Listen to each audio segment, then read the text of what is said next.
Olá, meus irmãos, graça e paz do Senhor Jesus.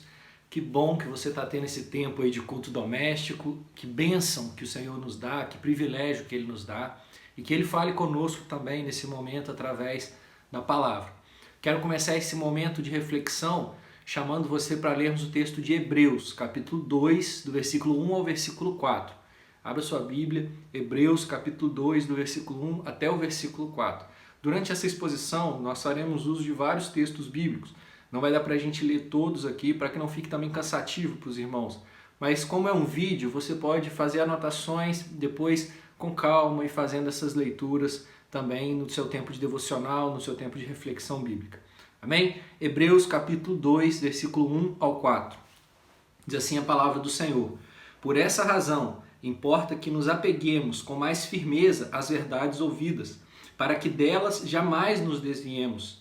Se, pois, se tornou firme a palavra falada por meio de anjos, e toda transgressão ou desobediência recebeu o justo castigo, como escaparemos nós se negligenciarmos tão grande salvação, a qual tem sido anunciada inicialmente pelo Senhor, foi-nos depois confirmada pelos que a ouviram, dando testemunho juntamente com eles, por sinais, prodígios e vários milagres, e por distribuições do Espírito Santo, segundo a sua vontade.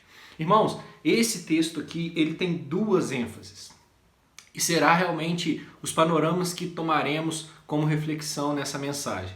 A primeira ênfase desse texto é a grande salvação. A grande salvação em Cristo Jesus. Hoje é a sexta-feira da paixão, dia do martírio de Cristo. E nós também lembraremos que essa tão grande salvação veio através de um tão grande sacrifício de Jesus. Mas também esse texto tem uma outra ênfase e chama a atenção para o versículo 3, onde ele diz: como escaparemos se negligenciarmos tão grande salvação? Esse texto tem a ênfase na reação daqueles que têm contato com a salvação de Jesus. E nós caminharemos também nessas duas direções, nessas duas ênfases durante a nossa reflexão. Na primeira, nós vamos explorar esse grande sacrifício.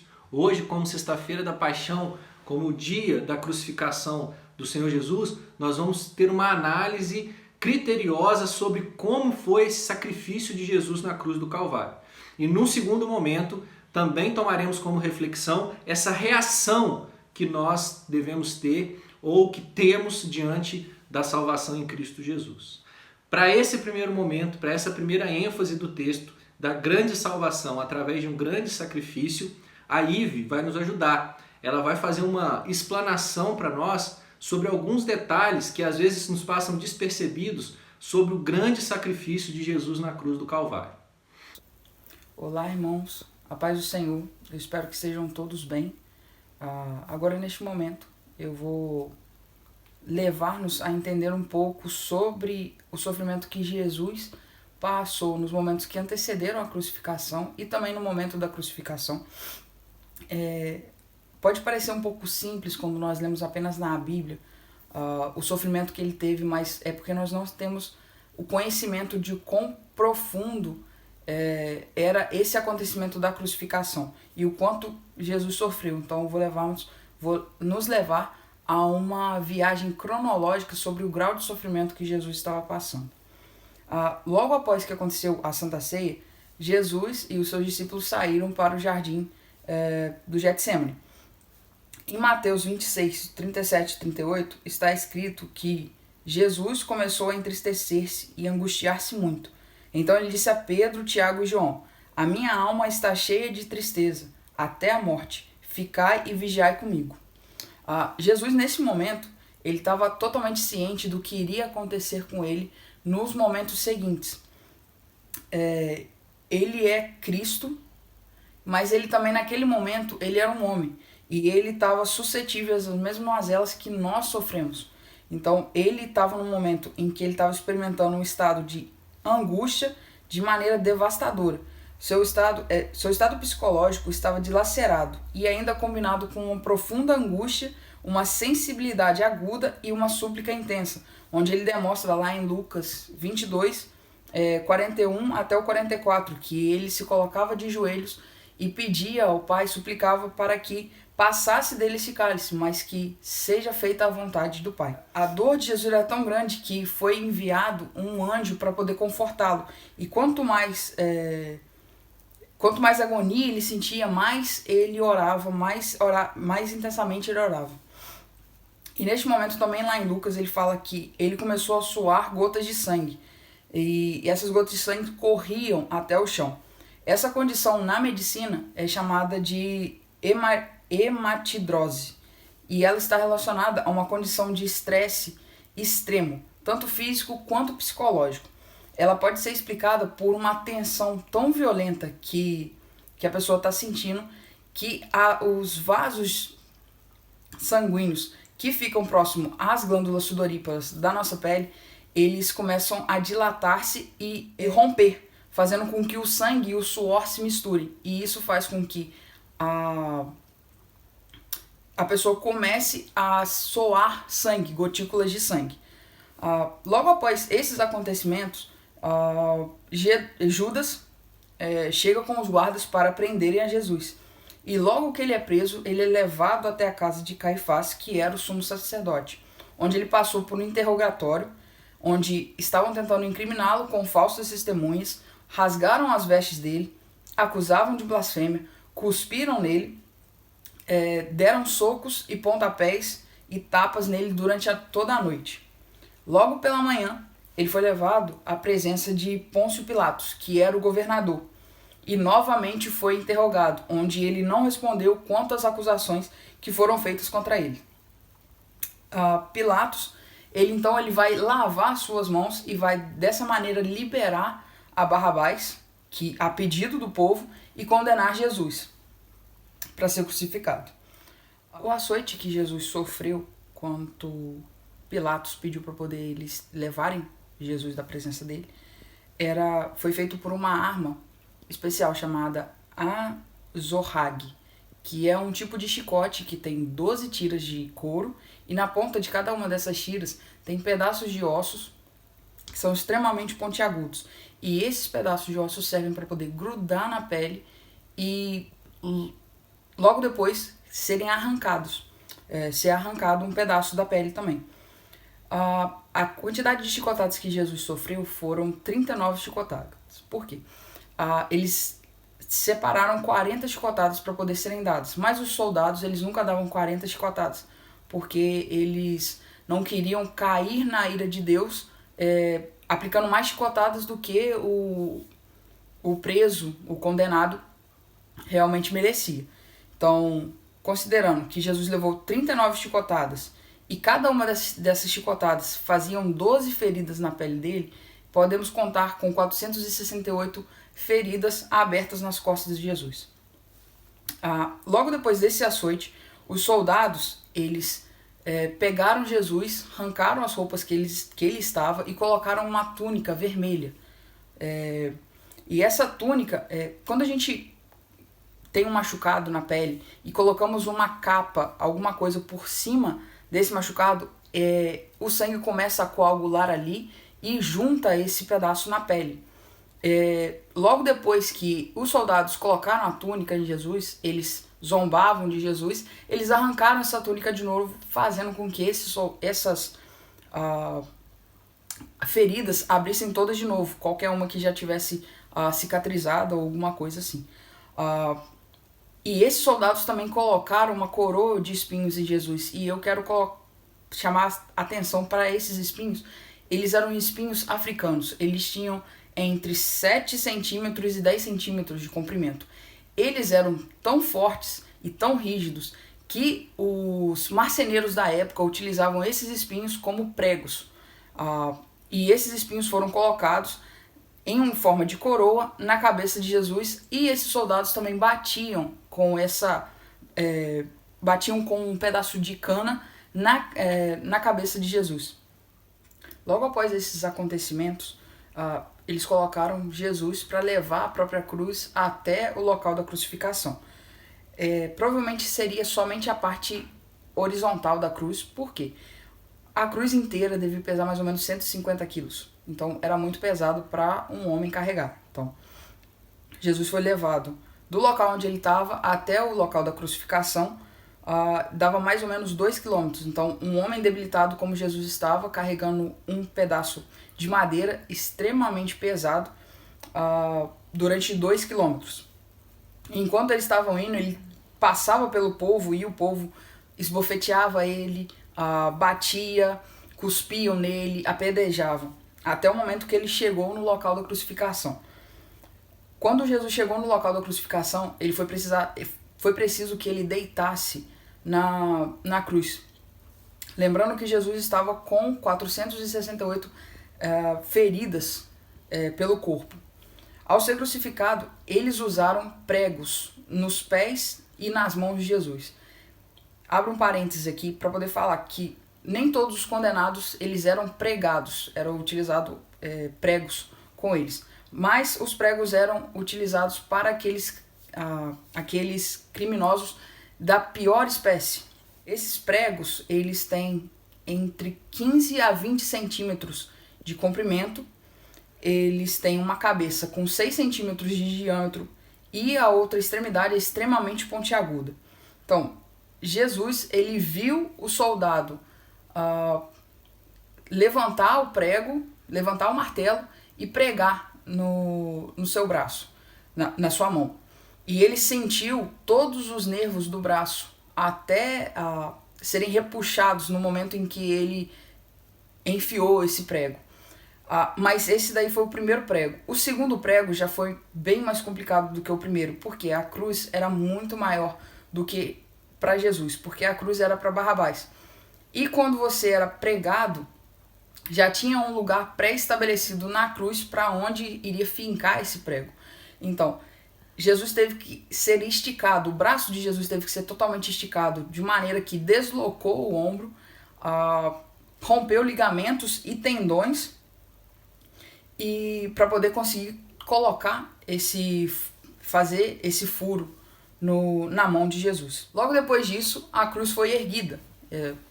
E quando ele erguia a cruz, Jesus precisava ficar numa posição o mais ereta possível. Por quê?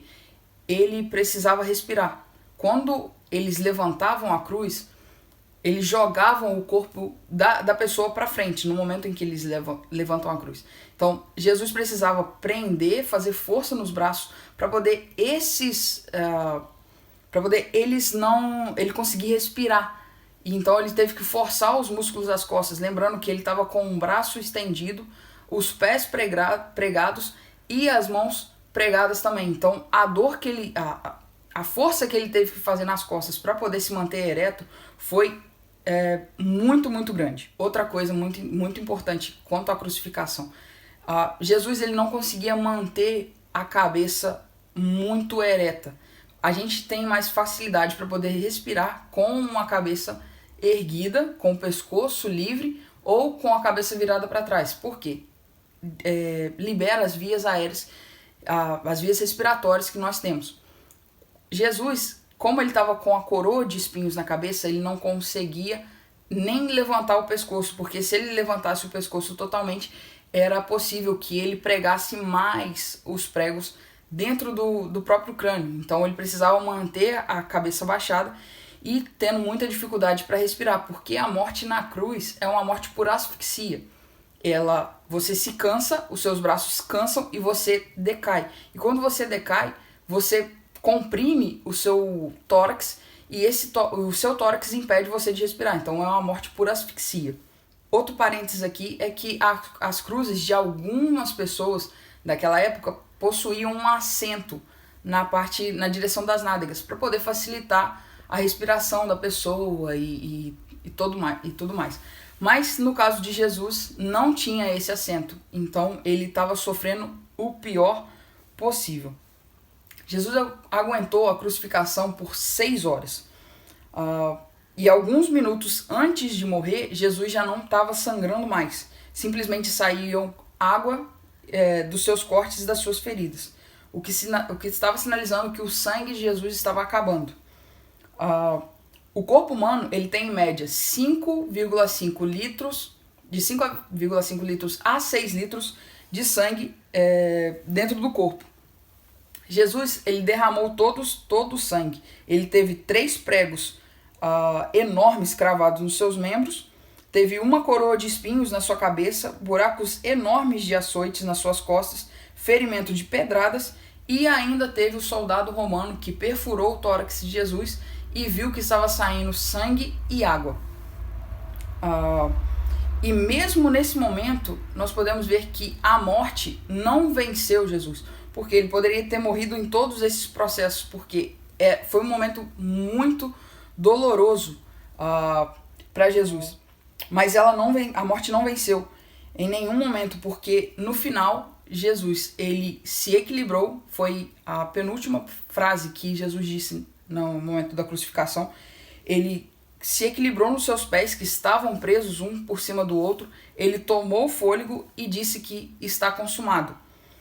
Charles Spurgeon ele fala que essa frase de Jesus define como resumo da obra da vida, de toda a vida de Jesus, pois não deixava nada pendente, nenhum fio retalhado. Todo o plano da redenção havia sido tecida igual à sua túnica, de cima até embaixo. Estava consumada em perfeição. E depois disso, ele vai pronunciar as últimas palavras, onde ele entrega ao Pai o seu Espírito e assim expia. Esse foi o sofrimento que Jesus passou nessa sexta-feira, onde ele foi crucificado. Irmãos, não podemos esquecer, muito menos negligenciar tamanho sacrifício de Jesus. A graça que nos alcança teve um preço caro no sacrifício de Jesus. Então, irmãos, nesse segundo momento, eu quero pensar com vocês sobre a reação agora a esse tão grande sacrifício de Jesus.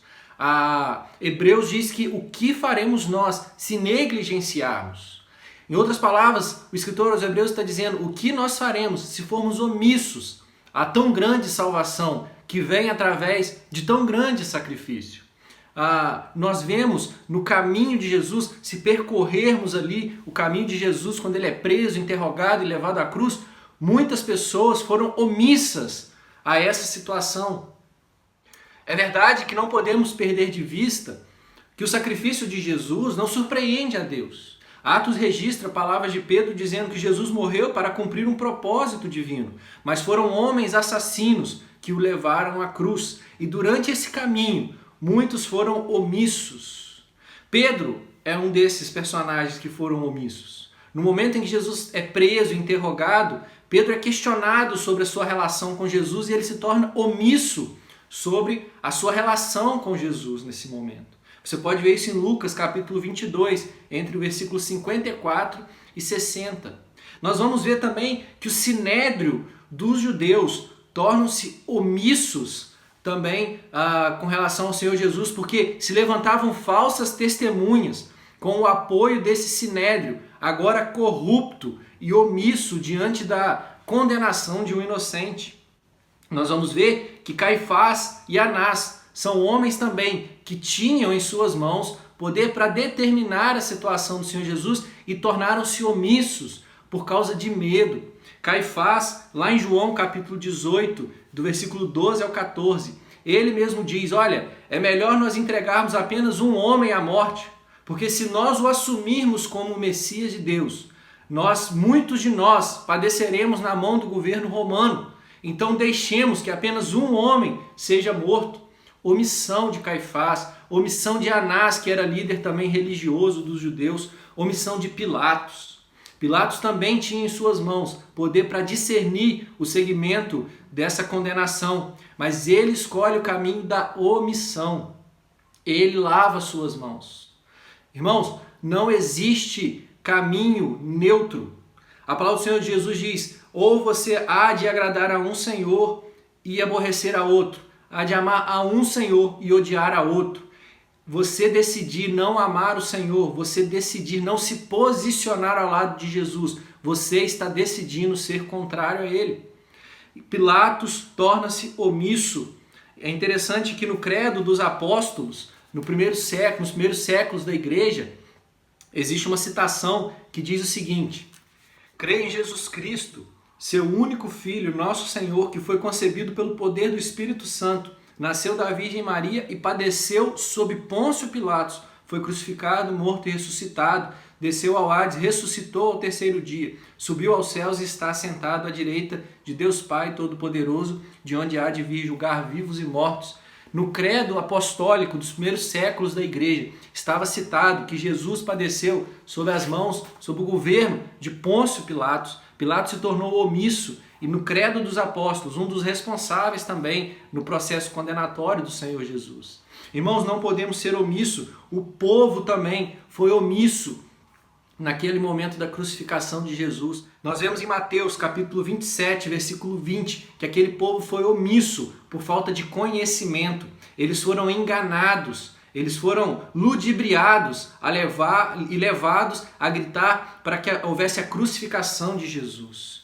Eles foram omissos por falta de conhecimento. O que faremos diante desse sacrifício? O que faremos diante de tão grande salvação? O que faremos diante desse amor derramado por nós quando nós ainda éramos pecadores? O que faremos? Tomaremos também o caminho da omissão? O homem, a humanidade, tem em si uma tendência de escolher esse caminho da omissão.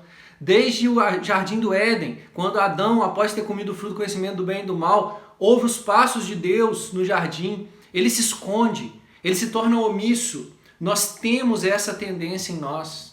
Também, o que faremos diante de tão grande salvação? Tornaremos-nos omissos? Talvez como Pedro, com medo de nos expormos, nos tornaremos omissos? Talvez como o Sinédrio, cego por suas convicções religiosas, não perceberam o Messias entre si e se tornaram omissos à crucificação e à condenação dele? Talvez como Pilatos ou Caifás, nos tornaremos omissos por causa da nossa posição, por causa do nosso conforto, por causa da nossa reputação. Não decidiremos manifestar o discipulado de Cristo na nossa vida. Talvez seremos enganados por falta de conhecimento, como aquele povo naquele tempo, e nos tornaremos omissos diante de tão grande salvação. O que nós faremos? Irmãos, não podemos nos tornar omissos. Não seja omissos por nenhum desses motivos.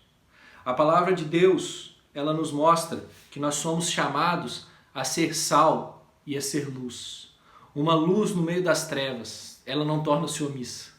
O sal faz toda a diferença quando chega numa comida ou para conservar também um alimento. Ele não passa despercebido. Nós não podemos ser também omissos diante de tão grande salvação, que vem através de tão grande sacrifício. E para percebermos então essa reação que nós somos chamados a ter diante de tão grande salvação, quero tomar como exemplo a vida de Pedro. Um dos que contamos aqui como os que foram omissos durante o caminho de condenação e crucificação do Senhor Jesus. Mas ele também é um grande exemplo da transformação e da reação que o Senhor quer que nós tenhamos diante de tão grande salvação. A vida de Pedro foi uma vida profundamente transformada a partir desses acontecimentos. Nós conhecemos a história, sabemos que Pedro chora amargamente, sabemos que depois da ressurreição há um encontro de Pedro com o Senhor Jesus. Há ali uma mudança de mente, há uma conversão completa no coração e na vida de Pedro. E agora ele entende como deve ser essa reação, uma mente transformada por Cristo. E eu quero levar você ao texto de 1 Pedro, capítulo 3, do versículo 15 ao 17. Diz assim a palavra do Senhor: Antes, santificai a Cristo como Senhor em vosso coração, estando sempre preparados para responder a todo aquele que vos pedir a razão da esperança que há em vós, fazendo-o, todavia, com mansidão e temor, com boa consciência, de modo que, naquilo em que falam contra vós, outros, fiquem envergonhados, os que difamam o vosso bom procedimento em Cristo, porque, se for da vontade de Deus, é melhor que sofrais por praticardes o que é bom do que praticando o que é mal. Essa é uma mente transformada por Cristo, uma mente que não se torna omissa diante de tão grande salvação, que está pronta para responder sobre a razão da fé, que sabe, que tem conhecimento, que experimentou uma transformação e pode expor isso também através da sua vida. Mas eu quero também pensar, a partir dos escritos de Pedro, como é a prática de uma vida transformada, a prática daqueles que não se omitem diante de tão grande salvação. Para isso, eu quero que você vá até o capítulo 4 de 1 Pedro. Vamos ler do versículo 7 ao versículo 11. Capítulo 4, do 7 ao 11. Ora, o fim de todas as coisas está próximo. Sede, portanto, criteriosos e sóbrios e a bem das vossas orações. Acima de tudo, porém, tende amor intenso uns para com os outros, porque o amor cobre multidão de pecados.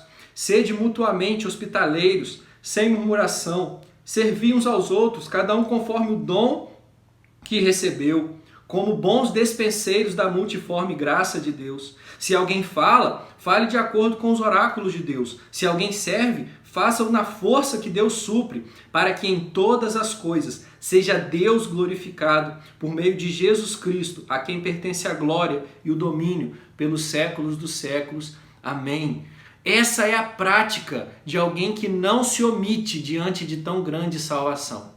Uma vida transformada, uma mente transformada, que está pronta a responder à razão da fé e que tem agora uma vida prática de serviço, de amor, de manifestação dos dons e talentos que são depositados em nós pelo próprio Senhor e não são para nosso engrandecimento, mas são para edificação uns dos outros. De outra forma, estou falando para a edificação da igreja de Cristo, para a contribuição, para o bem do próximo.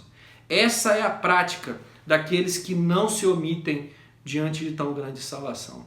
Você não pode ser omisso com o seu coração diante de tão grande salvação. Pregue Jesus Cristo ao seu coração. A palavra diz que o coração do homem é enganoso, mas também Salomão nos diz que nós devemos, acima de tudo, guardar o nosso coração, porque dele procede as fontes de vida. Pregue Jesus Cristo ao seu coração. Não deixe que a sua vida se torne negligente, omissa diante de tão grande salvação. Não seja omisso com o seu próprio coração. Não seja omisso com os que estão próximos a você. Deus tem te dado tempo para você estar mais próximo daqueles que moram contigo. Não seja omisso diante deles. Testemunhe de Cristo. E o testemunho de Cristo, fiel e verdadeiro, começa dentro das nossas casas. Seja a luz de Cristo dentro do seu lar. Não seja omisso com os da sua família na fé. A nós da igreja local, não seja omisso. Tenha em mente que os dons e talentos que o Senhor te deu, devem ser entregues para a edificação do corpo de Cristo.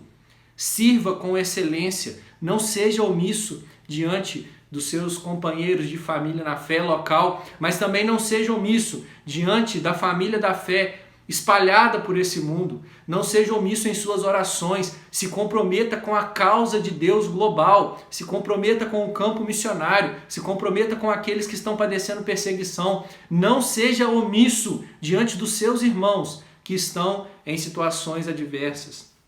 Não seja omisso com o mundo. A criação geme, clama pela manifestação dos filhos de Deus. Jesus Cristo será conhecido através dos seus discípulos. Nós, discípulos do Senhor Jesus, não podemos ser omissos com o mundo. O mundo aguarda a manifestação de Cristo. E Cristo será manifesto através das nossas vidas. Não podemos ser omissos com relação também ao mundo. Não seja omisso, principalmente porque Jesus não foi omisso. O Senhor Jesus deixou a sua glória para padecer tão grande sacrifício, como a Ivy mostrou para nós, com requintes de crueldade, tendo seu corpo dilacerado, para que nós tivéssemos esperança, para que nós tivéssemos, como Romanos diz, capítulo 5, versículo 1, paz com Deus. O shalom com Deus foi restabelecido, porque Jesus Cristo não foi omisso diante de tão grande condenação, diante de tão grande perdição, diante de tão grande ira que nos encontrávamos. O Senhor Jesus não foi omisso. Ele veio ao nosso resgate. E a pergunta é: o que nós faremos diante de tão grande salvação? Ou o que faremos nós se formos omissos diante de tão grande salvação? Que o Senhor nos abençoe, nos encha com o espírito de intrepidez, de ousadia, de coragem, de conhecimento. Não podemos ser omissos. Não podemos ser omissos com o nosso coração. Estamos prontos para responder à razão da nossa fé? Conhecemos o Senhor? Não podemos ser omissos diante daqueles que estão próximos de nós. Devemos ser luz de Cristo, a começar por aqueles que estão bem próximos de nós. Não podemos ser omissos com a nossa família da fé, com a igreja de Cristo. Pelo contrário, devemos servir para a edificação do corpo de Cristo. Não podemos ser omissos com o mundo, porque a criação clama a manifestação dos filhos de Deus. Não podemos ser omissos porque o Senhor Jesus não foi omisso. Ele se expôs para que nós tivéssemos esperança, para que nós tivéssemos tão grande salvação, para que nós tivéssemos paz com Deus. Que o Senhor abençoe esse momento de culto, essa sequência também que terão aí, que seja um momento realmente inundado da presença do Senhor, dirigido por Ele e para a glória dEle.